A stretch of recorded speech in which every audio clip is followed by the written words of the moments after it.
ಶ್ರೀರಾಮ್ ಸಮರ್ಥ. October 7. ತ್ಯಾಗವು ಯಜ್ಞದ ನಿಜವಾದ ಮರ್ಮವಾಗಿರುತ್ತದೆ. ಸದಾಚರಣೆಯಿಂದ ಇರುವ ಮನುಷ್ಯನಿಗೆ ಖರ್ಚು ಕಡಿಮೆ ಇರುತ್ತದೆ. ಏಕೆಂದರೆ ನಿಜವಾದ ಸಮಾಧಾನದಿಂದ ಹೊಟ್ಟೆ ತುಂಬಿತೆಂದರೆ ಅನ್ನವು ಕಡಿಮೆ ಬೇಕಾಗುತ್ತದೆ. ನಾನು ಇದನ್ನು ಮೇಲಿಂದ ಮೇಲೆ ಹೇಳುತ್ತೇನೆ. ಏಕೆಂದರೆ ಸದಾಚಾರದ ನೀತಿ ಧರ್ಮದ ಆಚರಣೆಯು ಪರಮಾರ್ಥವೆಂಬ ಕಟ್ಟಡದ ತಳಹದಿಯಾಗಿರುತ್ತದೆ. ತಳಹದಿಯು ಭದ್ರವಾಗಿರದಿದ್ದರೆ ಅದರ ಮೇಲಿನ ಕಟ್ಟಡವು ಹೆಚ್ಚು ದಿವಸ ಉಳಿಯಲಾರದು. ಅದರಂತೆ ನೀತಿಯನ್ನು ಪಾಲಿಸದಿದ್ದರೆ ಮುಂದಿನ ಕರ್ಮದ ಉಪಯೋಗವು ಸರಿಯಾಗಿ ಆಗುವುದಿಲ್ಲ. ಪರಸ್ತ್ರೀಯನ್ನು ಮಾತೆಯಂತೆ ತಿಳಿಯಿರಿ, ಪರದ್ರವ್ಯದ ಅಭಿಲಾಷೆ ಹೊಂದಬೇಡಿರಿ, ಹಾಗೂ ಪರನಿಂದೆಯನ್ನು ವಿಷ್ಠೆ ಎಂದು ತಿಳಿದು ತ್ಯಾಗ ಮಾಡಿರಿ. ಈ 3 ವಿಷಯಗಳನ್ನು ದಕ್ಷತೆಯಿಂದ ಪಾಲಿಸಿರಿ. ಪರಮಾರ್ಥ ಭವನವು ಈ 3 ವಿಷಯಗಳ ಮೇಲೆ ನಿಲ್ಲುವುದಾಗಿರುತ್ತದೆ. ಕೇವಲ ತಳಬಾಯಿ ಕಟ್ಟುವುದರಿಂದಲೇ ಮನೆಯಲ್ಲಿ ಇರಲು ಬರುವುದಿಲ್ಲ. ಅಲ್ಲದೆ ತಳಹದಿಯ ಹೊರತಾಗಿ ಕಟ್ಟಡವು ನಿಲ್ಲುವುದೂ ಇಲ್ಲ. ರಾಮನು ಕರ್ತ ಎಂಬ ಭಾವನೆಯನ್ನಿಟ್ಟು ನಾಮದಲ್ಲಿರುವುದೆಂದರೆ ಪರಮಾರ್ಥರೂಪಿ ಭವನದಲ್ಲಿ ಆನಂದದಿಂದ ಇರುವುದೇ ಆಗಿರುತ್ತದೆ. ವ್ಯಾವಹಾರಿಕ ಪ್ರತಿಷ್ಠೆಯನ್ನು ಬದಿಗೆ ಸರಿಸಿ ಭಗವಂತನಿಗೆ ಅನನ್ಯ ಭಾವದಿಂದ ಶರಣು ಹೋಗಬೇಕು. ಭಗವಂತನಿಗೆ ಶರಣು ಹೋಗುವಾಗ ಎಲ್ಲವನ್ನು ಮರೆತು ಬಿಡಬೇಕು. ಉದಾಹರಣೆಗೆ, ಒಬ್ಬ ಮನುಷ್ಯನು ನಾಟಕದಲ್ಲಿ ರಾಜನ ಪಾತ್ರ ಮಾಡುತ್ತಿದ್ದನು. ಅವನು ಮನೆಗೆ ಬಂದ ಮೇಲೆಯೂ ಕೂಡ ರಾಜನಂತೆಯೇ ವರ್ತಿಸತೊಡಗಿದರೆ ಅವನ ಎಲ್ಲ ವ್ಯವಹಾರವೂ ಕೆಡುತ್ತದೆ.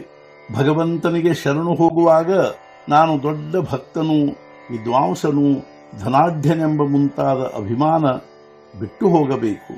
ಕರ್ಮದ ಫಲಗಳು ನಮ್ಮ ಅಧೀನದಲ್ಲಿರುವುದಿಲ್ಲವೆಂದು ಅದರ ಬಗ್ಗೆ ಚಿಂತೆ ಮಾಡಬಾರದು. ಇದು ತಿಳಿದರೂ ಚಿಂತೆ ಮಾಡದಿರುವುದು ನಮ್ಮ ಅಧೀನದಲ್ಲಿರುವುದಿಲ್ಲವೆಂದು ನಾವು ಚಿಂತೆ ಮಾಡುತ್ತೇವೆ. ಆದ್ದರಿಂದಲೇ ಭಗವಂತನ ನಾಮದಲ್ಲಿರುವ ಅಭ್ಯಾಸ ಮಾಡಬೇಕು. ಕರ್ಮ ಮಾಡುವುದರಲ್ಲಿ ಏನೂ ವಿಶೇಷವಿಲ್ಲ.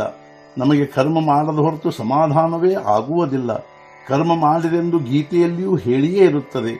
ಆದರೆ ಕರ್ಮ ಮಾಡುವುದರಿಂದ ನಮಗೆ ಅಪೇಕ್ಷಿತ ಫಲವು ಸಿಕ್ಕೇ ಸಿಗುತ್ತದೆಂದೇನೂ ಇಲ್ಲ. ಆದ್ದರಿಂದ ಭಗವಂತನನ್ನು ಸ್ಮರಿಸಿ ಕರ್ಮ ಮಾಡಿರಿ, ಹಾಗೂ ಏನೇನು ಆಗುತ್ತದೆಂಬುದನ್ನು ನೋಡಿರಿ. ಇದೇ ನಿಷ್ಕಾಮ ಕರ್ಮವಾಗಿರುತ್ತದೆ. ಭಗವಂತನ ಇಚ್ಛೆಯಿಂದ ಎಲ್ಲವೂ ನಡೆಯುತ್ತದೆಂಬ ಭಾವನೆ ಇಟ್ಟುಕೊಂಡು ನಮ್ಮ ಕರ್ತವ್ಯ ಮಾಡುವುದೇ ಗೀತೆಯ ಸಾರವಾಗಿರುತ್ತದೆ. ಯಾರು ತಿಳಿದುಕೊಂಡು ತ್ಯಾಗ ಮಾಡುತ್ತಾರೋ ಅವರಿಗೆ ಲಾಭವಾಗುತ್ತದೆ. ಇಲ್ಲವಾದರೆ ಸನ್ಯಾಸ ಹಾಗೂ ತ್ಯಾಗ ನಮ್ಮ ಹತ್ತಿರವೂ ಇರುತ್ತದೆ.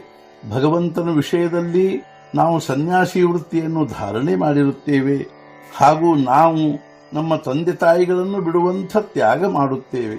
ಇದರಿಂದಾಗುವ ಲಾಭವೇನು? ತ್ಯಾಗವು ಯಜ್ಞದ ನಿಜವಾದ ಮರ್ಮವಾಗಿರುತ್ತದೆ. ಭಗವಂತನ ಪ್ರಾಪ್ತಿಗೆ ಅಡ್ಡ ಬರುವುದೆಲ್ಲವನ್ನು ಬಿಡುವುದೆಂದರೆ ಯಜ್ಞ ಮಾಡುವುದು. ಈ ಯಜ್ಞದಲ್ಲಿ ವಾಸನೆಗಳ ಆಹುತಿ ಕೊಡಬೇಕು. ಯಾವುದೇ ವಿಷಯದ ಬಗ್ಗೆ ಬೇಕು ಅಥವಾ ಬೇಡ ಅನಿಸದಿರುವುದೇ ವಾಸನೆಯ ಆಹುತಿ ಕೊಡುವುದರ ಲಕ್ಷಣವಾಗಿರುತ್ತದೆ.